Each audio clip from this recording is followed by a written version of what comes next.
자, 이번에 강의할 내용은요, 이피롬에 대해서 우리가 강의를 진행하도록 하겠습니다. 전번 강의까지는 MCU에 대해서 리드하고 라이트하는 작업, 즉 리드 작업은 뭐라고 그랬죠? 정상적인 제품에 그죠? MCU 안에 있는 펌웨어를 내 컴퓨터에 저장해서 향후에 똑같은 모델의 불량이 들어왔을 때, 펌웨어 불량이 들어왔을 때 사용하기 위해서 우리가 리드 작업을 한다고 그랬죠. 라이트는 뭡니까? 라이트 작업은 어떤 모니터나 TV가 어떤 그 펌웨어 고장이 들어왔다. 그러면은 내 그 PC에 저장된 펌웨어를 읽어다가 그죠? MCU 안에 업데이트를 해서 우리가 이제 그 고장 수리를 하기 위해서 라이트를 한다고 그랬죠. 자, 그러면은 우리가 전번 시간까지는 이제 요 MCU에 대한 내용을 얘기했는데, 오늘은 우리가 EPROM에 대해서 얘기를 좀 하겠습니다. EPROM은 뭐라고 그랬죠? 우리 그 모니터나 TV에 보면 EO 모로 나가는 이게 이제 MCU죠. MCU. 늘상 하는 얘기라서 여러분들 알겠지만 여기 이제 MCU예요. 이게 MCU. 여기 MCU입니다. 여기 MCU. 요게 두 개가 뭐예요? 이게 EPROM이란 말이죠. EPROM. 그죠? EPROM은 뭐냐면은 지금 여기 두 개가 있는데 왜 두 개냐고 물으시면 하나는 RGB를 담당하는 거, 하나는 DVI를 담당하는 EPROM이 있어요. 어떤 건 EPROM이 없는 것도 있습니다. 그러면 그거는 이제 여기 스케일러 안에 내장된 거라고 보시면 되겠죠. 그래서 EPROM은 뭐라 그랬죠? EPROM은 모니터 드라이버가 쉽게 얘기해서 요 디바이스 안에 모니터 드라이버가 들어가 있는 거다. 그죠? 그래서 그 값을 모니터 드라이버를 우리가 EDID 정보라고 그런다. EDID 정보. 이 EDID 정보는 DDC 프로토콜에 의해서 이 포트를 타고 그죠? 여기 PC 본체가 이렇게 PC 본체가 있단 말이죠. 이렇게 PC 본체가 여기하고 연결이 이렇게 돼 있을 거 아닙니까? 그러면 이 DDC 프로토콜에 의해서 EDI 정보 값이 그죠? 여기 그래픽 카드 쪽하고 서로 교신하면서 얘가 그죠? 이 모니터가 가지고 있는 최대 해상도를 자동으로 구현해 준다. 물론 뭐 여러분들이 그 모니터 그래픽 드라이버를 설치해 줘야 되겠죠. 당연히 이거는. 그러면 걔랑 교신해 가지고 이 해상도에 맞는 최대 해상도를 구현해 주는 것이 이 안에 있는 그죠? EPROM 안에 있는 EDID 값이라고 우리가 볼 수 있는 거죠. 근데 MCU 안에 있는 펌웨어만 손상이 되는 것이 아니라 여기 EPROM 안에는 EDID 데이터 값도 우리가 손상이 돼요. 그래서 EDID 값이 손상이 됐을 경우는 이상 작동이 많이 됩니다. 그러니까 여러분들이 이제 그런 경험을 해보셨는지 모르겠는데 이상 작동이 많이 돼요. 그죠? 꼭 이 MCU 펌웨어 불량처럼 그런 이상 작동이 돼요. 근데 EPROM은 우리가 두 가지 형태가 있어요. 하나는 이 MCU, 그죠? 요 MCU의 보조용으로 쓰는 게 있고, 여기에 그 EDID 전용, 그죠? 이 전용으로 쓰는 것들이 있습니다. 이 전용으로 쓰는 것들은 무조건 공 EPROM을 갖다 갈아 낀다 되는 게 아니라, 여기 안에는 EDID 값을 우리가 별도로 여기다 집어넣어 줘야 돼요. 그런 모니터도 있다고 얘기했죠. 근데 대부분이 전용 EDID보다는 롬 보조용으로 쓰는 이 MCU 보조용으로 쓰는 것들이 많다고 그랬죠. 그죠? 그래서 이제 우리가 뭐 요게 만약에 안에 있는 게 EPROM 어떤 문제다 그러면 여러분들이 뭡니까? EPROM을 구매하다가 뭐 EPROM이 24C02, 24C04, 24C08, 24C16, 24C24 뭐 이런 여러 가지가 있는데 여기 품번을 여러분들이 사다가 그냥 갈았다 여기다가 여러분들이 솔더링 했을 거예요. 그죠? 얘를 떼어내고. 근데 이제 요런 이제 EPROM이 불량 났다 그래. 보통 이제 MCU라든가 EPROM 이 자체, 이 디바이스 자체 불량은 이렇게 많지는 않아요. 단지 안에 들어있는 우리 소프트웨어적인 거, 요 MCU 안에는 우리 펌웨어, 운영체제가 들어갔다 그랬죠? 걔가 손상이 되든가, 여기 지금 뭡니까? EPROM 안에는 EDID 값이 있다고 그랬는데, 그 값이 손상이 돼서 오동작을 일으키는 경우가 있기 때문에, 그죠? 이 소프트웨어적인 불량이 많다, 그런 얘기죠. 쉽게 얘기해서. 그랬을 경우는 이걸 여러분들이 새 걸 구매하지 말고 이 디바이스 분량은 이렇게 많지 않다고 그랬죠. 이걸 우리가 롬라이터로다가 초기화해가지고 쓰시면 되는 거죠. 굳이 구매할 필요 없이. 그죠? 그래서 오늘은 이제 무슨 얘기를 할 거냐면 EPROM이 불량이 났을 경우 여러분들이 이제 공 EPROM을 사지 말고 롬라이터가 있다든가 아니면 여러분들 ISP 지그 있죠? ISP 지그도 요걸 떼어가지고 EPROM 컨버터가 있어요. 거기다 부착을 해서 얘 값을 초기화 시켜가지고 쓰시면 된다 이거죠. 이제 오늘은 그 얘기를 드리려고 하는데 오늘 이제 ISP 직을 이용해서 하는 게 아니라 롬 라이터라는 장비를 이용해서 EPROM을 초기화하는 작업을 한번 여러분한테 알려드리고자 합니다. 자, 그럼 우리가 E필름 초기화 작업을 위해서는 이 지금 E필름을 우리가 그 디솔더링 해야 되겠죠. 떼어내야 되겠죠. 예, 탈거하는 작업을 우리가 먼저 좀 해야 될 것 같습니다. 그죠? 자, 그러면 보통 이제 우리가 불량이 났다 그러면 뭐 우리가 모니터든 TV든 뭐 1년이나 2년 안에 고장은 잘 안 나죠. 그죠? 근데 이제 고장이 났다는 보통 3년 이상 된 제품들, 이 제품이 3년 이상 되면요, 여기 지금 납이 지금 솔더링 돼 있는데 이런 납들이 산화가 돼, 산화가. 그죠? 우리 구리 제품도 오래 두면은 산화가 돼서 꺼멓게 변하듯이 은도 마찬가지로 뭐 금은 녹슬지 않는 제품이니까, 자, 어제 이런 것이 되면 이게 납이 산화가 돼서 잘 안 떨어집니다. 그죠? 그래서 항상 우리가 디솔더링 작업할 때는, 그죠? 젤 프락스를 붓에 묻혀서 양쪽에 리드에, 그죠? SOJ 타입의 이런 그 양쪽 리드가 있는 그 다리에다가 이제 칠해 주는 거죠, 우리가. 그래서 이제 이런 산화된 그런 어떤 것도 있고, 요즘은 이제 무엔납보다 유엔납보다 무엔납을 많이 쓴다 그랬죠. 지금 무엔납은 뭐냐면요, 매번 드리는 말씀이지만 주석을 주성분으로 갖고 있습니다. 유엔납은 납성분을 거의 주성분을 갖고 있는 거예요. 납보다는 주석이 녹는 융점이 40도 이상이 높아요. 그렇기 때문에 예전에 작업했을 때는 디솔더링도 잘 납이 잘 이렇게 녹았는데, 그죠? 이제 여러분들이 이제 그 이후에 무연납을 이제 어떤 제품에 썼다 그러면 무연납은 좀 녹는 그 융점이 좀 높아요. 그죠? 그래서 우리가 만약에 인두기에 350도로 했다 그러면 한 400도씨를 맞춰서 우리가 이제 작업을 하고 그러는 거죠. 그러니까 오래된 제품은 이게 납이 산화돼서 잘 녹질 않는 부분도 있고, 또는 뭐입니까? 그죠? 이 여기 무연납을 써가지고 쭉 주석 성분으로 되어 있기 때문에 녹는 점이 높기 때문에 그런 부분까지 해서 잘 안 떨어진단 말이죠. 그래서 우리가 이제 요거 이런 걸 탈거할 때는, 이런 SMD 소자를 탈거할 때는 항상 젤 프락스를 여기다 도포한 다음에 띄는 것이 뭐 어떤 그 작업성에서 유리하다, 이렇게 말씀드리는 거죠. 그래서 적당량 도포를 이렇게 하시고요.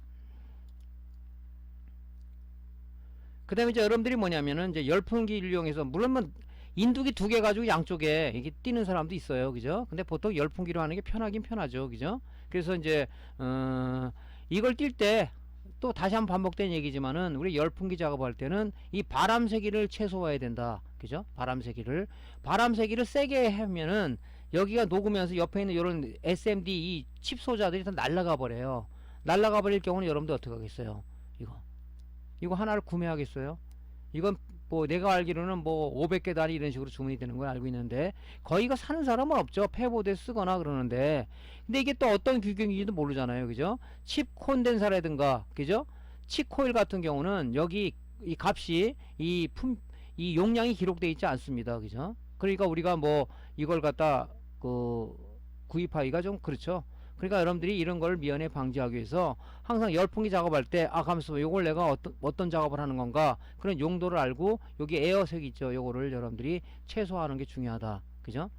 중요하다는 거죠. 그래서 이렇게 해서 양쪽 리드를 여기 가하고 또 이 칩들이 칩들 전에 한번 내가 말씀을 드린 경우가 있는데, 이게 PCB 이렇게 기판이라면, 그죠? 양산 체제 공장에서, 그죠? 우리가 요런 이제 그 SMD 칩들은 우리가 리플로우 공정을 탑니다. 위에서 히터에서 쪼이고 컨베이어벨트 타고 가면 아래에서 히터가 열을 가해서 얘를 이제 그 붙이는 그런 작업을 하는데, 리플로우 공정 컨베이어벨트 타고 갈 때 이 부품이 낙하되지, 어떤 위치가 틀어지지 않기 위해서 여기 지금 이 기판이라 하면 이게 PCB 기판이에요. 이 기판이라면 요거 붙이기 전에 여기다가 이 뭡니까? 그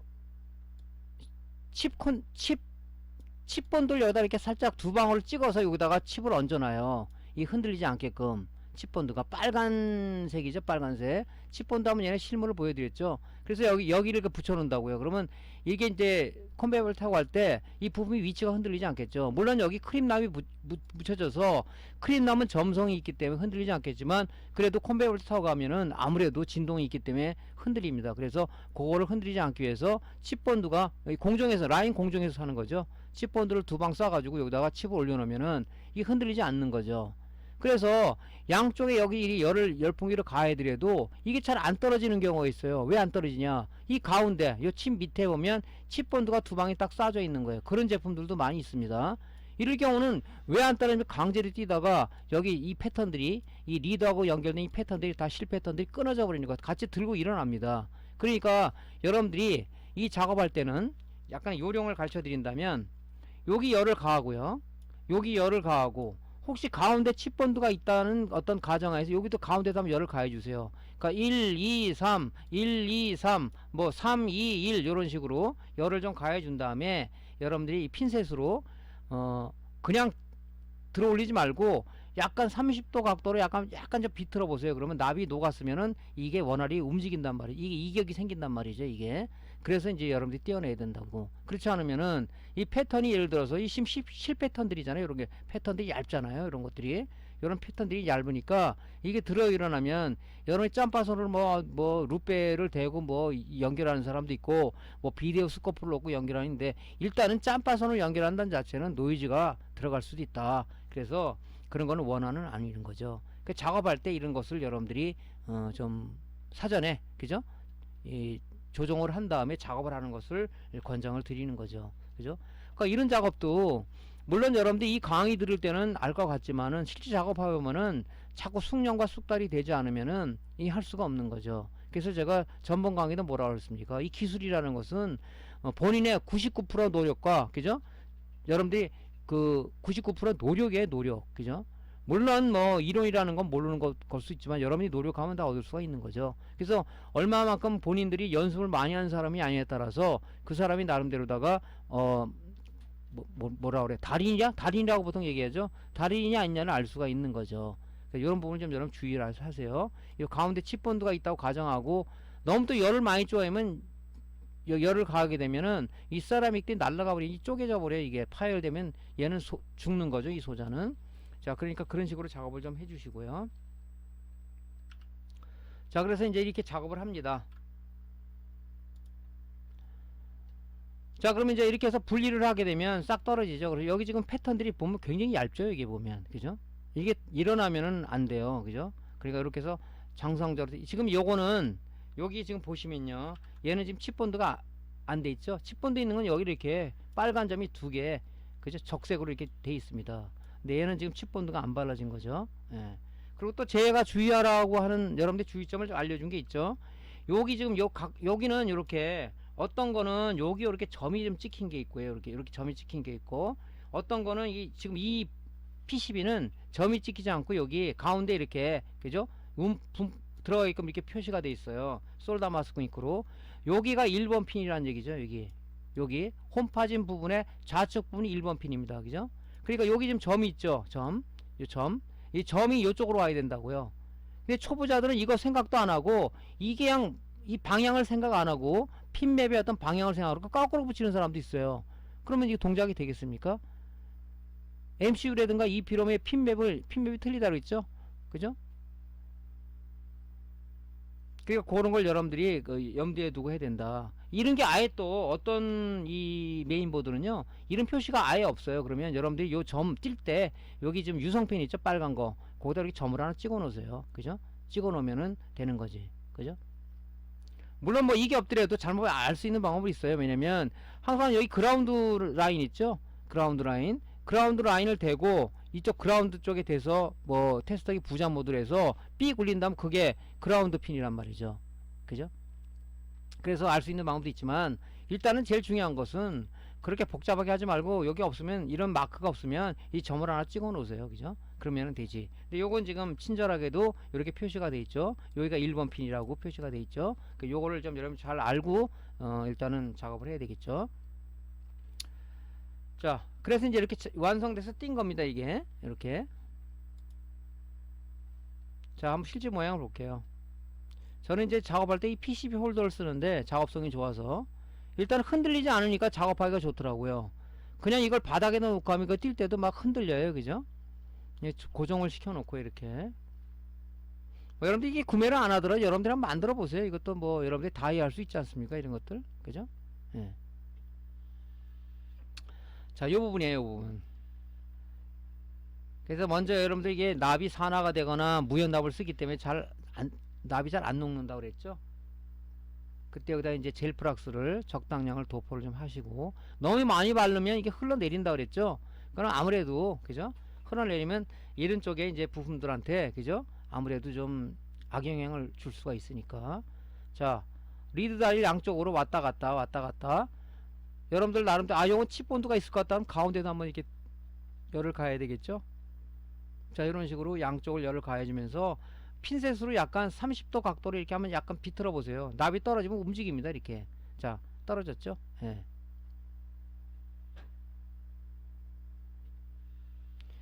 제가 예전에는 이제 이런 거 QF다 이런 거 띄면서 참 이 패턴 다 일구 들어 일어나더라. 그때는 무슨 뭐 젤프락스를 바르십시오 누가 알려주는 사람도 없었고, 그래서 이런 거 옛날에 메인보드 슈퍼 아이오 그 칩 잘 나가죠. 그것도 열에 또 약해요. 그런 것들이. 이거 띄기 위해서 이 패턴 다 일어나 가지고 한숨을 쉰 적도 있고 그렇죠. 그죠? 그때는 요령을 몰랐으니까. 하지만 여러분들 이제 그런 요령을 알려주니까 작업하기는 좋겠죠. 그죠? 이런 것들은 띄기 굉장히 골치 아픕니다. 그래서 요것도 쉽게 띄는 방법을 QFP 타입의 소자를 손상 없이 띄는 방법에서 제가 그 유튜브에 올려놨죠. 그런 것도 좀 참조하시면은 굉장히 그 유리하죠. 이런 것들은. 예. 자, 그래서 이렇게 이제 탈거 작업을 한 겁니다. 자, 우리가 이제 두 가지 알아볼 게 있어요. 먼저 초기화 작업하기 전에 이제 새로 구매를, 만약에 여러분들이 24C0이라는 그 칩이 재고가 없어서 일단 새 거를 이렇게 샀다고 가정합시다. 그죠? 이렇게. 그럼 이제 봉제 뭐 50개 단위 뭐 30개 단위에서 온단 말이죠. 요건 이제 24LC0이라는, 그죠? 24C02가 있고 LC가 거기다 똑같은 거예요. 똑같은 호환 칩입니다. 이게 24C0이라는 걸 사가지고 한번 여러분들 이 안에 모든 내용이 이 안에는 블랭크 값으로 채워져 있어요. 그죠? 여기 채워져 있다고요. 근데 우리가 그 현재 사용하던 EPROM을 우리가 블랭크 값을 초기화시켜서 재사용하기 위해서 하는 거 아닙니까? 그럼 실제 여러분들한테 한번 보여드릴게요. 이 24C0이라는 이 지금 그 우리가 EPROM을 그 어떤 그 셀러한테 구입을 했습니다. 그럼 실제 이제 이게 채워졌는지 한번 확인 한번 해보자고요. 우리가 롬라이터 들어가서 그죠? 이 내용을 보면은 그죠? 리드에서 이 내용을 보면 전부 다 FF 값, 이 초기 값, 그죠? 블랭크 값으로 이렇게 채워진 걸 볼 수가 있습니다. 그죠? 자, 그러면 실제 동영상을 한번 볼게요. 자, 디바이스 선택을 해야 되겠죠? 일단은 얘는 이제 수동으로 해줘야 되니까 지금 사용하고자 하는 게 뭡니까? 그죠? P24C 02죠? 02. 그러면 이게 SYC 8핀이니까 요걸 들어가서 이게 칩 외형이 맞는지 외형을 보라 그랬죠? 이게 맞네요. 자, 그래서 한번 리드를 한번 해봅시다. 디바이스 메뉴에 리드를 클릭하게 되면 이제 EPROM에 있는 내용을 읽겠죠. 쭉 읽습니다. 자, 버퍼 에디트에 들어가서 보면은 전부 다 지금 0 EPROM이에요. 전부 FF 값으로 블랭크 값으로 채워져 있죠. 그죠? 예, 이렇게 이제 우리가 확인할 수가 있습니다. 그죠? 이 지금 우리가 초기화시키기 위해서, 즉 EPROM이 문제가 됐을 때, 안에 있는 내용이 문제가 됐을 때 기존의 EPROM을 새 0 EPROM으로 구입하지 않고 우리가 지금 기존에 있는 EPROM을 재사용하기 위해서 우리가 이 작업을 하는 거 아니겠습니까? 그러면 우리가 AD보드에서 사용한 EPROM은 어떤 내용이 들어있는지 한번 봅시다. 지금 요거를 우리가 재사용할 거 아닙니까? 이거는 FM24C0이라는 EPROM이에요. 그러니까 24C0이라는 들어가 이렇게 표기된 거는 이따 호환칩이기 때문에 써도 관계는 없습니다. 앞에 FM이 있는데 그거 아니라 24C02, 24C04 이렇게 여기에 맞는 품번하고 같으면은 지금 뭐 새로 구매한 그런 거랑 써도 관계는 없습니다. 자, 요 내용을 한번 볼게요. 이걸 우리가 조금 전에 디솔더링에서 이 지금 EPROM을 띄웠죠. 자, 롬라이터를 한번 읽어 볼게요. 읽어서 보면은 안에 무슨 데이터가 있어요. 이게 바로 EDID 값이라는 겁니다. 이게 좀 전에 말씀드렸죠. EDID 값이라고 그랬어요. 이게 그죠? 이 값이 그죠? DDC 프로토콜에 의해서 우리가 뭡니까? 그래픽 카드하고 전송을 하면서 이 모니터가 갖고 있는 최대의 성소를 자연적으로 구현해주는 어떤 기능을 가지고 있다. 뭐 이 안에는 뭐 있겠죠. 언제 생산했고, 그죠? 뭐 어떤 그 최대 해상도는 얼마고, 그죠? DPMS 어떤 지원 여부는 뭐고 하는 게 다 들어가 있단 말이죠. 이게 이 데이터 값이 있잖아요. 그죠? 지금 여러분들 실제 보여드리면 이 값을 우리가 이제 초기화할 거 아니에요. 지금 우리가 새로 구매한 그 EPROM을 보면 전부 다 블랭크 값을 채워줬다 그랬죠. 재사용하기 위해서. 왜냐면 EPROM 안에 있는 EDID 값이 손상이 돼서 뭐 모니터가 오동작 됐기 때문에 우리가 다시 이제 EDID 값을 초기화해 가지고 새로운 EPROM을 구입하지 않고 이걸 재사용하기 위해서 우리가 지금 이 교육을 하는 거 아니겠습니까? 자, 이렇게 채워진 거예요. 자, 실제 한번 볼게요. 탈관 EPROM을 일단 롬라이터 장착을 하고요. 디바이스 선택에서 이 지금 EPROM은 뭡니까? FM24C02라는 모델이죠. 기존에 사용했던 24C02를 치게 되면 SOIC 8핀 타입이기 때문에 여기서 24C02 SOIC 8핀 요걸 선택하는 거죠. 클릭하면 이제 디바이스 정보를 한번 확인해 보라고 그랬죠. 물론 맞겠지만 그래도 모르니까 칩 외형 정보를 들어가면 이게 맞네. SOIC 8핀. 자, 그럼 우리가 리드를 해봅니다. 자, 리드. 그럼 읽겠죠, 당연히. 그래서 버파이트에 들어가서 보면은 조금 전에 이렇게 어떤 값이 들어가 있다고요. 이게 지금 이 기존에 사용했던 값이에요. 그죠? 이걸 우리가 초기화하는 작업을 할 거죠, 이제. 자, 이렇게 해서 확인하면 됩니다. 자, 이제 EPROM을 이제 초기화 작업 해야 되겠죠. 그죠? 블랭크 값으로 채워주기 위해서 초기화 작업을 해야 된단 말이죠. 자, 그러면 이제 EPROM을 이제 핀셋으로 여기에 요 지금 점이 있는 부분이 그죠? 좌측 상단으로 가게끔 항상 향하라고 그랬죠. 이렇게 이제 장착을 하고요. 소켓 컨버터를 이제 롬라이터 슬롯에서 장착을 해야 되겠죠. 그죠? 이 장착 항상 이거 할 때는 전원이 꺼진 상황에서 하는 게 좋죠. 잘못하면 여기가 핀간에 쇼트가 나서 이 롬라이터가 망가질 수 있으니까 항상 그런 식으로 작업을 하세요. 이 습관이라는 게 중요하거든요. 습관이 그렇게 안 돼 있으면 또 안 한단 말이에요. 자, 이렇게 해가지고 이제 뭐 전원을 켜겠죠. 전원을 켰다 그러면 이제 우리가 뭡니까? PC에 있는 롬라이터 프로그램을 띄워서, 그죠? 자, 디바이스를 선택하라고, 그죠? 디바이스 선택을 누르게 되면 이제 이 롬라이터는 ISP는 우리가 자동으로 오토 ISP를 누르게 되면 자가 알아서 하시겠지만은, 그죠? 이 롬라이터라는 고가형 장비는 우리가 수동으로 선택해 줘야 된다 그랬죠? 자, 디바이스 선택을 누르시고요. 그 다음에 뭡니까? 자, 지금 우리가 초기화하고자 하는, 즉 AD 보드에서 떼어낸 EPROM이 FM24C02라는 이런 EPROM이었어요. 여기다 FM24C02를 치게 되면, 그죠? 여기 쭉 나열이 되죠. 여러 개, 뭐 여러 가지 TSS, OP, 뭐 8핀 타입도 있고, IF 여러 가지가 있는데 SOP 8핀 타입이죠, 이게. 그죠? 예, 이걸 누르고 더블 클릭을 하게 되면 칩 정보를 확인하라는 게 나와요. 물론 안 하고 나가도 되겠지만, 그죠? 여러분 입문하시는 분들은 한 번씩 확인하는 게 좋겠죠. 자, 디바이스 정보를 누르게 됩니다. 그러면 여기 지금 칩 외형 정보를 보게 되면 여기 SOIC 8핀인 게 맞죠? 여기 지금 사이즈도 나와 있으니까 여러분 참조를 하시면 될 것 같고요. 맞았다 그러면 여기 X로 닫게 나가면 되겠죠. 자, 이제 EPROM의 FF 값을 초기화하기 위해서, 그죠? 일단은 여기 이 버퍼 에디트 아이콘을 클릭하게 되면 이런 게 나오는데, 요 맨 위에 아이콘에 보면 버퍼 블록 지우기라는 게 있어요. 지우기라는 게. 왜냐면 이 버퍼의 내용을 가지고 쓰기 때문에, 자, 버퍼에 있는 기존에 있는 내용을 우리가 지워야 되겠죠. 버퍼 블록 지우기. 그래서 요게 값이 FF로 안 돼 있으면은 여러분들이 어떻게 하게 되겠어요? 여기다가 FF를 넣어야 돼. 보통 이제 우리 띄우게 되면 FF 값이 디폴트로 들어가 있습니다, 이게. 그죠? 그러니까 요게 FF로 돼 있나 보고 안 돼 있으면 넣고, 있으면은 그냥 여기 OK 아이콘을 누릅니다. OK 아이콘을. 자, 누르게 되면 이제 뭡니까? 국기 하면 되겠죠, 국기. 그죠? 국기 아이콘을 누르게 되면 뭡니까? 이제 우리가 버퍼 에디트에다가 초기화한 그 값이 뭡니까? 이 EPROM에 저장이 되면서, 국기라는 것은 라이트 한다는 개념이죠. 보통 우리가 CD도 국기란 라이트 한다는 얘기는 안 하고 굽는다는 얘기를 하죠. 우리가 뭐 윈도우 CD도 뭐 USB 걸 때, 야, 뭐 CD 윈도우 C 저 USB 구워라, 그 국기라는 얘기를 쓰잖아요. 이제 말이 좀 어색하긴 한데, 국기라는 게 라이트 한다는 얘기죠. 저장한다는 그런 얘기입니다. 이제 자, 국기를 하게 되면은 이제 그 EPROM에 우리가 FF 값이 여기 저장이 됐겠죠, 이렇게. 그죠? 그래서 항상 이 메시지를 보세요. 지금 분량, 뭐 기타 분량이 이게 카운트가 올라가 있으면은 뭔가 좀 이상한 거니까 우리가 한번 잘 살펴봐야 되겠죠. 자, 여기서 이제 우리가 국기가 완료됐습니다. 그럼 제대로 지금 초기 값이 EPROM 안에 들어가 있는지를 한번, 물론 들어갔겠지만 한번 확인해 볼 필요 있어요, 초보자들은. 자, 디바이스라는 그 메뉴에서 읽기라는 아이콘을 클릭을 하게 되면, 그죠? 여기 이제 그 EPROM에 있는 내용을 이제 읽어오겠죠. 그죠? 읽어오겠죠. 자, 읽기가 성공했다고 나왔습니다. 그러면 요 상단에 메뉴 보면 버퍼 에디트라는 게 있어요. 그걸 누르게 되면 뭡니까? 자, 읽어온 값을 딱 버퍼에 저장된 값을 보니까 전부 블랭크 값으로 채워졌죠. 아까는 어떤 값이 있었단 말이에요. 기존 사용하던 값이.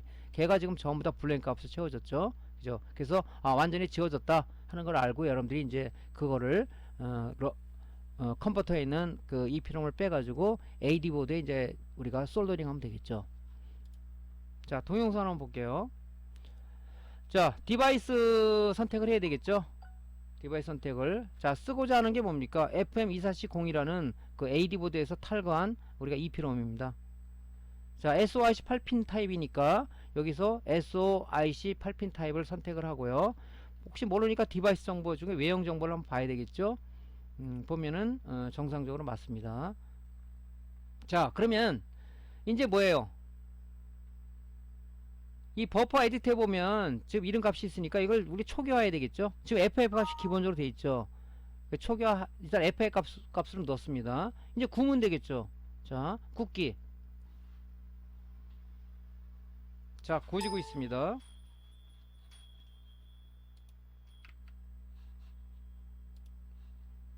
자, 읽기를 하게 되면 이제 안의 내용을 읽어보겠죠. 버퍼 내용 보면 뭡니까? 읽는데 우리가 초기화자가 아까 굽기를 했죠. 자, 이 FF 값으로 블랭크 값으로 채워졌습니다. 이제 여러분들이 뭡니까? 그 컨버터에 있는 EP롬을 떼어서 이제 AD 보드에 이제 솔더링 하면 되겠죠. 자, 이게 이제 우리가 초기화 작업입니다. 초기화 작업. 그러니까 이렇게 초기화 작업을 하면, 그죠? 초기화 작업을 하면은 EP롬을 굳이 사지 않고도, 물론 그게 여기서 라이트 할 때 디바이스 자체가, 그죠? 소자 자체가 불량이라면은 어떤 에러가 나오겠죠. 그거는 우리가 디바이스 불량이라 간주해야 됩니다. 그죠? 근데 그게 아니라 이렇게 정상적으로 구워졌다? 그럼 뭡니까? 디바이스 불량은 아니란 얘기죠. 그래서 그 02P롬으로 만든 블랭크 값 채워준 02P롬을 우리가 AD 보드에 재활용하면 되겠다. 물론 뭐 그 EP롬은 보통 400원에서 1000원 사이인데 그래도 우리가 이제 재활용하는 측면에서 절감하는 효과를 누릴 수가 있겠죠. 자, 이제 했으면은 뭡니까? 자, 솔더링 해야 되겠죠. 자, 이제 AD 보드에 우리가 EP롬을 붙여야 되겠죠. 자, 우리가 항상 하는 얘기지만은 기존에 우리가 떼어낸 이 지금 패턴에 붙어있는 납들은 이미 죽은 납이에요. 산화된 납이기 때문에 재활용하지 않을 것을 권장을 합니다. 보통 우리 수리맨들은 이게 귀찮아서 그런지 그냥 여기다가 뭐 젤프락스 붙이고 바르고 하면 그나마 다행이에요. 그냥 붙이는 사람이 있는데 그건 나중에 냉납이 날 가능성이 높습니다. 그죠? 그러니까 조금 귀찮더라도 이 지금 패턴에 기존에 붙어있는 납, 즉 산화된 납들을 우리가 깨끗이 제거를 하고 우리가 새 납을 여기다 입혀서 솔더링 해야 우리가 냉납을 미연에 방지할 수가 있다. 저 귀찮더라도 이렇게 하는 것이 깔끔한 작업을 하는 거 아닌가, 저는 이렇게 생각합니다. 이렇게 작업을 하고 있거든요. 글쎄 뭐 이렇게 작업을 했더니 뭐 냉납이 나서 불량이 들어왔다, 그런 건 아직까지 제 기억에는 없습니다. 자, 이래서 적당량을 여기 지금 패턴에 붙어있는 이 기존의 납들을 제거하기 위해서 젤프락스를 적당량 도포를 하는 거죠. 그 다음에 뭡니까? 이걸 그냥 인두기로다 탁 털어내는 사람이 있는데 그러지 말고 우리 솔더윅 있죠? 납 흡착 심지, 이걸 이용해서 이 패턴에 붙은 그 산화된 죽은 납들을 깔끔하게 솔더윅으로 제거를 해주는 거죠. 깨끗이 제거를 합니다. 그 다음에 뭡니까? 이 산화된 납이 다 제거됐으면 이제 새 납으로다가 이제 실납으로다가 요 지금 패턴에, 그죠? EP롬을 붙이기 위해서 요 패턴에다가 새 납을 갖다가 솔더링 해주는 거죠. 너무 많이 바르면 안 되니까 이 적당량을 여기다 우리가 이제 솔더링 해주는 거죠. 이미 여기는 이제 젤프락스가 발라져 있기 때문에 납이, 그죠? 이 달라붙지 않죠. 납이 붙질 않으니까 일단 좋습니다. 이런 식으로. 자, 일단 새 납으로 솔더링 해줍니다. 자, 조금 전에 아까 무슨 얘기를 했죠? 제가 여기 점이 넣으면 1번이라고 했죠. 여기 조금 전에 보면 이 홈이 이렇게 파져 있었죠. 아까 제가 실물을 보여드리고 이렇게 홈이 파져 있다고 그랬죠. 이렇게 패턴이 솔다 마스크 잉크로 되어 있는 부분, 여기가 1번이죠. 그러니까 요 점을 요쪽에 이 좌측으로다 맞춰야 된단 말이죠. 이 점이 일로 가게끔 하면 이건 붙일 동작이 안 되겠죠. 그러니까 그걸 우리가 주의를 해야 된다.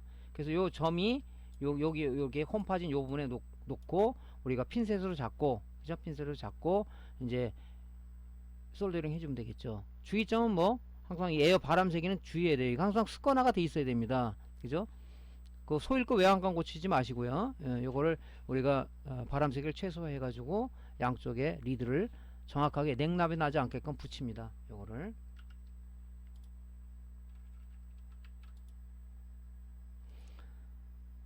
그래서 이제 루페로다가 혹시 모르니까, 그죠? 이게 또 붙이다 보면은 이제 숙달이 안 되면은 이 이게 지금 이 칩이 이피럼이 좀 한 30도 틀어져 가지고 다리가 하나 붙고 두 개는 딴 데로 가 있는 경우도 있어요. 물론 그러진 않겠지만 그게 제대로 지금 이 지금 패턴에 리드가 제대로 그 정 위치에 붙어 있는지를 또 냉납이 나지 않았는가를 확인하기 위해서 우리 루페로 최종 확인을 좀 여러분 해주시는 게 좋을 것 같습니다. 그죠? 뭐 여러분 눈이 워낙 좋은 사람들은 괜찮겠지만 좀 눈이 안 좋은 사람들은, 저도 눈이 안 좋아서 항상 제가 이제 스트레스를 받는데, 자 그런 식으로 이런 식으로 루페로 여러분들이 확인하는 것이 좋다. 최종 확인하는 거죠. 자 동영상 한번 볼게요. 자 패턴 부분에 죽은 우리가 그 산화된 납을 제거하기 위해서 적당량의 젤 플락스를 도포한다. 자 솔더 윅을 이용해서 인두로다가 깨끗하게 제거를 해준다. 그죠?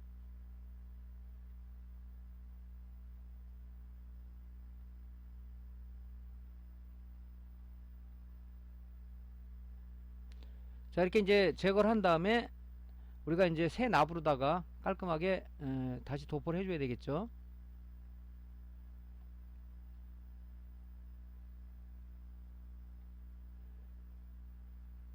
이제 하다 보면 이제 여러분들이 이제 어느 정도 납을 솔더링하면 되겠다는 이제 그런 그 경험치가 있기 때문에 할 수 있어요.